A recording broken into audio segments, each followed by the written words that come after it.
This is not how I imagined my first.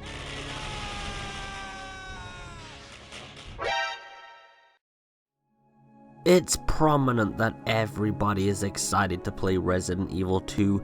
The hype train is absolutely insane, but there is a good question to ask, and that is, how long is the game's duration and gameplay length actually going to be? How much are you going to be able to get out of it? And that question does go for a variety of different playstyles, people who just like to rush through, people who like to do a little bit of the side activities and explore the extra areas, and the people who are completionists and desire every single achievement.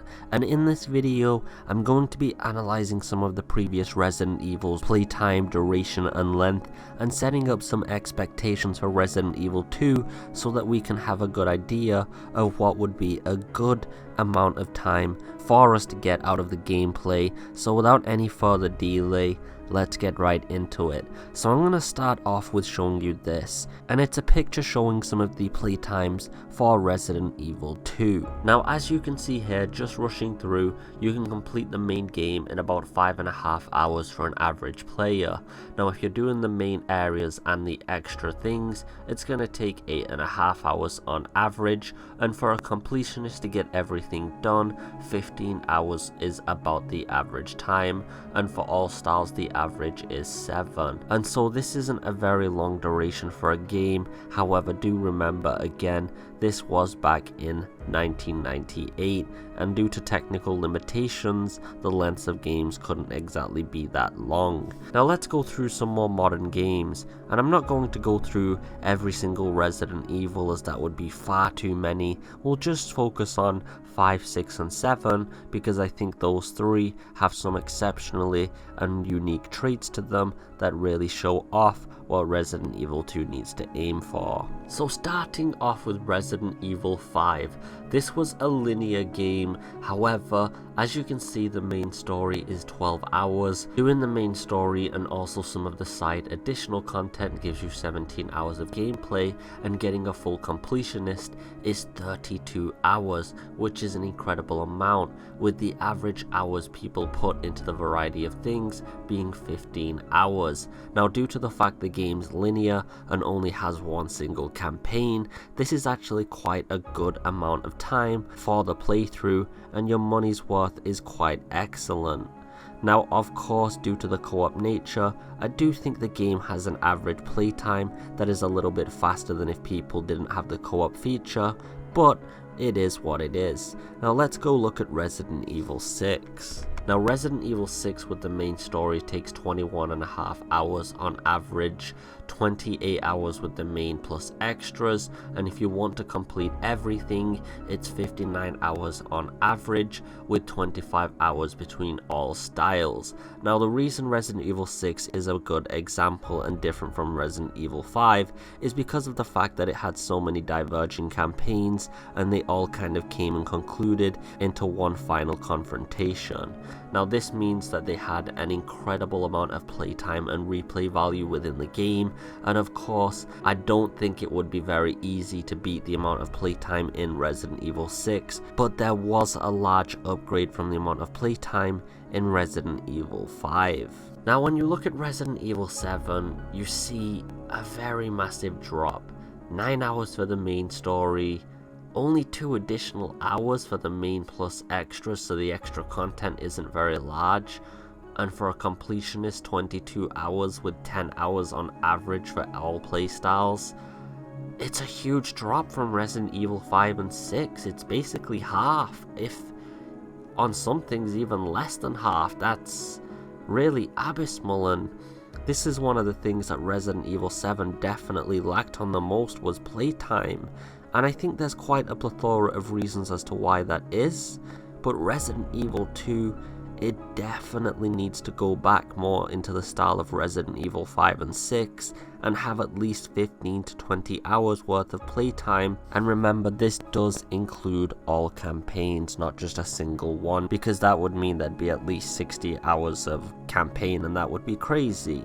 But when you look back at Resident Evil 2 that came out in 1998, and it has an average gameplay time length of Resident Evil 7 that came out in 2017, and that's a huge amount of time for technology to develop, for game developers to evolve their techniques, writing, storytelling, narrative, and the fact it's so similar, it really just points out how much they lack the creativity to make the events last longer and to also add more of a diversity of plot into what we actually got.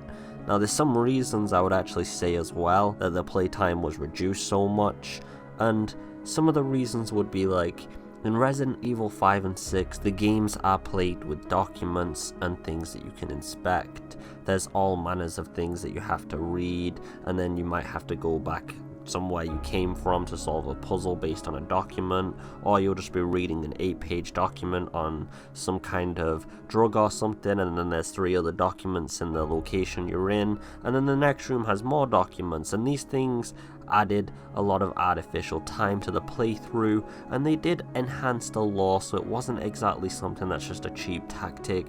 There was a lot of effort put into those, especially in the earlier Resident Evils, when you were reading the documents, for example, of people who were infected and slowly turning, where you could actually see that they were still resembling some of their sanity, and then slowly losing it over time to the point they just couldn't even write basic English anymore.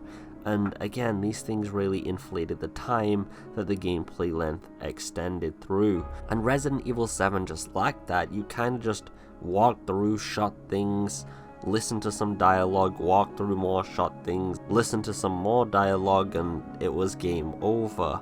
There was very few sections where you actually got to read things, and even then they were very minor, censored, or just didn't really have anything of value in them.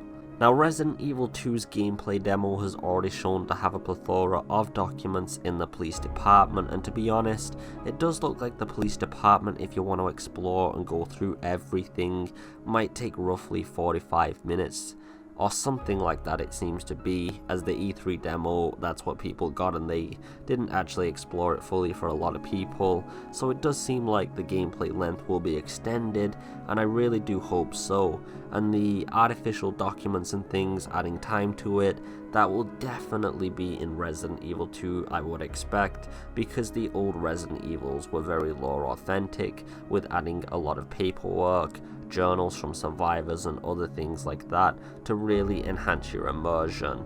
Another thing to note about the campaign length is, of course, and I have mentioned this before, but they did say they're going to add on extensions to the previous areas, as well as the outside of Raccoon City's environments are going to be extended upon as well. Now, we don't know how far this is going to go, so of course this is all speculation, but depending on how far it goes, they could add entirely new massive areas like the RPD that could have a huge amount of time to actually traverse through them, to actually unlock the rooms and get through all of the side areas, and of course, just like everything else, there could be a way to rush through it, and also lots of side areas that you do require special keys and things that you don't actually have to get, but if you do unlock them, you'll say be rewarded with a special gun or something. We don't particularly know, but like I said, that's all speculation, and if they do add some large environments like that, that in itself could add at least 3 to 4 hours worth of gameplay time in my opinion. Now, if you're looking for good gameplay, Resident Evil 2 is definitely going to have it. Now, with the original game being so quick, I really do hope that they've elaborated on a lot of the areas to make it take a lot longer to progress through the game, and they don't use any cheesy tricks or anything to extend the gameplay time, and that it's just a really immersive and fun time. Like I said, I would really appreciate at least 15 hours. That would be about the optimal time for me for Resident Evil 2. Do let me know in the comments below what you think. But with Resident Evil 5 and 6 setting that kind of precedent, I really hope they do take that model and don't take after Resident Evil 7. Now, if you did enjoy the video, please do leave a like, a share, and a subscribe. It would really help me grow, and I'm really trying to get out there, and it really would mean a lot to me. But for now, I just hope you're having a beautiful day. As always, take it easy, and Jeff.